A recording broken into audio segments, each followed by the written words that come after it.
Marami ang hindi nasiyahan. Nagpahayag ng pagkainis. Panahon daw yon ng worship, bakit may mga politiko na pinagsalita?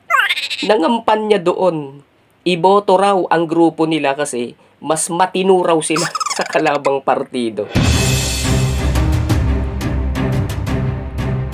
Isang mahalagang bahagi ng place of worship, ano man ang tawag dito, kapilya, chapel, simbahan, sambahan, ang pulpito. Alam naman natin na ito ang tamang lugar para sa nagbibigay ng homily o sermon. Dito siya nakatayo para kita siya ng lahat ng nakaupo. Kaya nga kung susuriin ay marapat lamang na ito ay elevated o nakataas na bahagi. Kapag ang pastor ay nagde-deliver ng sermon ay kitang-kita siya ng mga dumadalo sa pagtitipon at siya naman ay kitang-kita niya rin ang mga nasa okasyon. Kita niya yung mga seryosong nakikinig, napapatango sa sinasabi niya, sumasang-ayon. Kita niya rin yung iling ng iling na parang masakit ang ngipin. Kita rin niya yung natutulog. Una na lang ang kulang ay hihilata na, aray ko. Kita niya ang kung makahikab ay kasya sa bunganga niya ang kambal na asteroid. Kita niya yung lingon ng lingon sa wall clock sa likod kasi inip na inip. May gagawin pa raw siya, pambihira. Bawat kilos ng nasa okasyon ay kitang-kita ng tagapagsalita mula sa pulpito. Ito ang mahalagang tanong, mga kababayan. Sino ba dapat ang tumatayo lang doon at gumamit lang noon sa panahon ng worship o pagsamba? Kahit ba sino? Marapat kaya na yung pastor ay may paakyatin doon na bisita man lamang o panauhin para pagsalitain habang o kahit sa bahaging papatapos na ang worship? Ano sa palagay po ninyo? Kung kayo po ay matatandain sa mga ilan o maraming pangyayari, siguro ay wag na nating banggitin ang relihiyon na ewan ko kung nakalimot ba, sinadya ba, bunga marahil ng personal na paniniwala nung nag-o-officiate ng service, ay pinagsalita sa pulpito ang ilang VIP na dumalo sa gathering nila. Ano ang resulta? Marami ang hindi nasiyahan. Nagpahayag ng pagkainis. Panahon daw yon ng worship, bakit may mga politiko na pinagsalita? Nangampanya doon. Iboto raw ang grupo nila kasi mas matino raw sila sa kalabang partido. Resulta pa, talo sa eleksyon ang mga mapagsamantala. Buti nga. Ako man ang nakasaksi nun at miyembro ako ng relihiyon na yon, ay lalayasan ko ang gathering na yon kahit hindi pa tapos. Pambabastos sa akin po para sa akin, ewan ko po sa inyo. Pupunta ka doon para mag-worship sa banal na Diyos, lalo pa nga po at naniniwala ka sa pagiging tama ng relihiyon mo. At ang gusto mong marinig ay ang banal na mensahe niya na ibabahagi sa pulpito. Tapos bigla kang makakarinig sa biglang pinatayo doon ng makamundong mga mensahe. Spiritual betrayal ang tawag doon. Kaya nung umuwi ka ay lumung-lumu ka Hinang-hina ang kaluluwa mo. Awang-awa ka sa sarili mo. Parang sasabog ang dibdib mo. Di mo malaman kung iiyak ka ba o sisigaw. Para kang kaluluwang tambing na sa purgatorio po nang galing. Sorry. Kanta ata yun pag-araw ng mga patay sa tradisyong Katoliko. Pero alam nyo po ba, may nangangatwiran naman tungkol dyan. Gusto pang lumusot Hindi naman daw sa mismong pulpito pinagsalita yung visitor. Saan? Doon daw sa tabi, umalapit sa pulpito. Sa harapan, di ganun din, Mariusep. Ang punto ay panahon nyo ng worship. Ang dapat na ginagawa doon ay mga bahagi ng worship. At ang nangunguna ay yung designated na mag-officiate. Hindi yung guest, invited man o hindi. Hindi yung kahit sino na gustong pagsalitain ni pastor. Maraming gumagawa niyan In fairness naman sa ibang relihiyon, hindi nila ginagawa yan.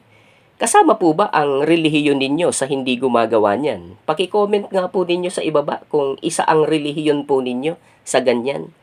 Sa Iglesia ni Cristo, sabi ni Daling na anak ni na Kadamyan at Kahuling, ay bawal ang ganyan. Ang ministro lang daw na nagsisermon ang nandun.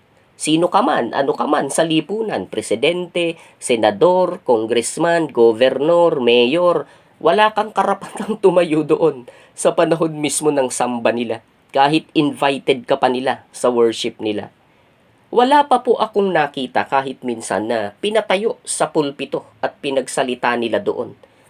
Alam niyo po ba sa panahon ng kampanyahan bago ang eleksyon, maraming dumadalo sa samba nila ng mga politiko. Umaasa ng basbas na boto. Obviously, yung unity vote, andun sila, nakaupo sa baba kasama ang mga kapatiran. After ng samba ay uwian na. Ganun, parang wala lang. Kahit sinong VIP, parang ganyan lang po eh. Artista, sikat na atleta, at mga kagaya nila. Mga tinitilian at kinakikiligan ng mga tagahanga. Naalala ko yung parang nung nabubuhay pa noon si Jacqueline Jose. Nung minsang nasamba kami dyan sa templo ng INC sa Diliman, ay nakasabay namin siya sa pagpasok sa lobby. Wala lang, napaka-ordinary. Isang kaanib na kasabay na sasamba ng iba pang kaanib. Nahiya naman akong manghingi ng autograph, baka magmukha akong duling na balakubak. Sagrado o moro-moro? Alin po sa dalawa ang ating mga pulpito? Moro-moro yan kung sino-sino na ang pinagsasalita dyan na wala namang kinalaman sa worship po ninyo at kung ano-ano na ang sinasabi. Moro-moro yan kung ang pastor po ninyo ay kung ano-ano na rin ang sinasabi na wala namang kinalaman sa topic na dapat niyang ipaliwanag. Kung ano na lang ang maisipang sabihin, lalo pa at naninira na ng pagkatao ng iba base sa chismis na nasagap niya. Alin sa dalawa ang ating mga pulpito? Di po ba alam din ninyo, sa bahay po ng Diyos, sa templo niya, ay may mga banal na dako? Meron pa po, banal-banalang dako eh. Ano po ang ibig sabihin nito? May mga off-limits na bahagi o lugar sa templo. May lugar na para lamang sa kung sino man ang may karapatan doon. Liban po na hindi naman tayo naniniwala na templo ng Diyos yung pinagsasambahan natin. Eh kung hindi, ano po yun? Silungan kapag umuulan, utirik ang araw. Ganun po ba yun? Naganap ang paniniwala at ipinagsisigawan ng maraming tao, lalo na yung mga nagpo-post ng komento o puna sa social media, na bawal daw sa mga kapatiran ng INC ang magbasa ng Biblia. Sinasabi rin nila na pinagbabawalan daw na magdala ng Biblia ang mga kaanib nito sa kanilang pagsamba. Totoo ba ito o chismis lamang? Ano ang katotohanan tungkol dito? Samahan niyo po ako sa susunod para himayin ang isyu na ito. Ano ba talaga, kuya? Shoutout sa mga apo ni user XT8 na sina Acel, Veren, RL at sa kambal na madaragdag sa kanilang pamilya. Congratulations po sa inyo. Shoutout kay My Baby Meryl TV mula sa lokal ng Maliwalo, dyan sa Tarlac City, Tarlac. Happy 97th anniversary po sa inyong lokal. Shoutout din kay Lady Kadiwa na masugid nating taga-subaybay. Salamat sa iyo ng marami. Ganon din kay Kenzie Langtok mula sa lokal ng Maa, Davao City. Batiin natin ang lahat ng kapatid dyan sa Christchurch, New Zealand at sa pamilya ni Randy Balondro na nandyan sa lokal ng Pilot sa Quezon City. Maligayang panunood po sa inyo. Shoutout kay Roderick De Jesus dyan sa lokal ng Barangka, Marikina, MME. Pagbati sa pamilya Pauline at kay Noel Pauline Sr. sa lokal ng Southville, Cavite South. Shoutout din kay Bonnie Ballesteros dyan naman sa Qatar. At pagbati naman sa lokal ng Luz Viminda, distrito ng Cavite mula kay Kadescarte TV. Shoutout kay Rodendo Fernandez, salamat sa iyong panonood. Mula naman kay Marisa Don Diego ay shoutout daw natin ang mga kapatid dyan sa lokal ng Sapang, distrito ng Cavite. At happy 92nd anniversary po sa inyo. Congratulations po. Shoutout kay Hob Cabana dyan sa lokal ng Kapalonga, distrito ng Camarines Norte. Shoutout din sa lokal ng Siksikan Matanda, distrito ng Cabanatuan City, Nueva Ecija mula kay Darwin Alvarado. Pagbati sa lokal ng Nampikuan, distrito ng Paniki, Tarlac at sa kasintahan ni Rex Diamante na si Kamaiki Tamayo na kapareho daw niya na guro sa PNK. Kumusta po kayo dyan? Shoutout kay Nickmar Juanite at sa asawa niya na si Ana Girly Andoy Juanite at sa kanilang anak na si Renace May Juanite.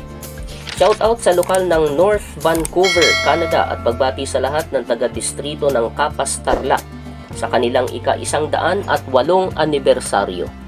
Maligayang bati po. Salamat po muli sa mga nanonood, nag-subscribe at nag-share ng aking mga content. God bless to all po.